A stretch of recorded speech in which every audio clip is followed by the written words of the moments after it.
तो महाराज जी बात याद आ गई। राम जी ने हनुमान जी को अपना भाई बतलाया। क्या बतलाया? जोर से बोलो। हनुमान जी दूत भी है पर राम जी के भाई। ये बात हम प्रमाण करके बताएंगे, ध्यान से सुनना। संजीवनी बूटी लेकर के जब हनुमान जी वापस आए तो राम जी ने गले लगाया। उस बात का जिक्र हनुमान चालीसा में तुलसीदास जी ने किया। रघुपति कीन्ही बहुत बड़ाई, और तुम मम प्रिय भरतहि सम। पर भरत के समान भाई क्यों कहा? यहाँ एक प्रश्न और है, उत्तर सुनो। बटो ब्राह्मणों, बहुत काम की बात है। हनुमान जी का अवतार भी उसी खीर से हुआ जिससे राम जी प्रकट हुए। जब दशरथ जी के कोई बेटा नहीं हो रहा था तो पुत्र कामेष्ठी यज्ञ करवाया। यज्ञ में अग्निदेव खीर लेकर प्रकट भये। महाराज दशरथ को श्रृंगी ऋषि ने वशिष्ठ बुलावा।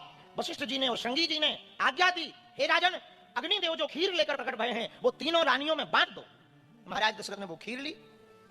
खीर का आधा भाग कौशल्या मां को दिया। शेष आधा हिस्सा बचा, उसके 2 हिस्सा किए और आधा हिस्सा कैकेयी के हाथ पर रखा। और जैसे ही कैकेयी के हाथ पर हिस्सा रखा, उसी समय एक श्रापित चील उड़ते उड़ते आई और कैकेयी के हाथ पर जो पत्थर पर खीर का प्रसाद रखा था वो अपने पंजों में दबाकर उड़ा करके ले गई।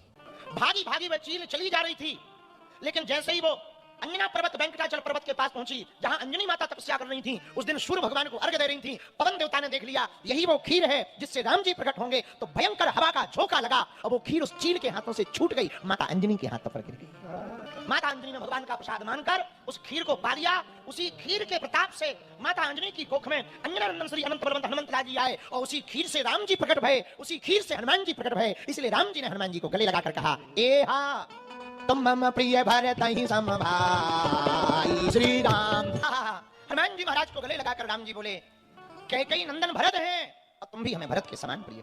कैकेयी जी रोने लगी जब खीर चील उड़ा कर ले गई।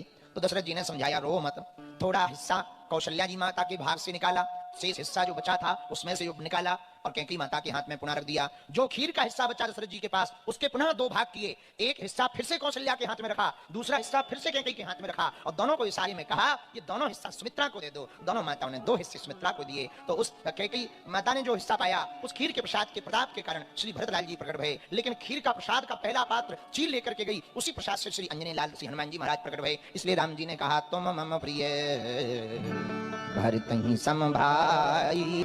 श्री अंजना माता ने सूर्य से तेज, शिव से शक्ति और पवन देवता से गुण मांगा। इसलिए तुलसीदास जी ने चौपाई में लिखा, अंजनी पुत्र पवन सुत नामा। बोले पवन देवता का ज्यादा हाथ है, ना वो चील के हाथ से झटका मारते, ना ये राम जी के भाई बनकर हनुमान जी प्रकट होते। इसलिए तुलसीदास जी बहुत चतुर है, हमारा ऐसा मानना है। इसीलिए तुलसीदास जी ने केसरी सुत नहीं लिखा,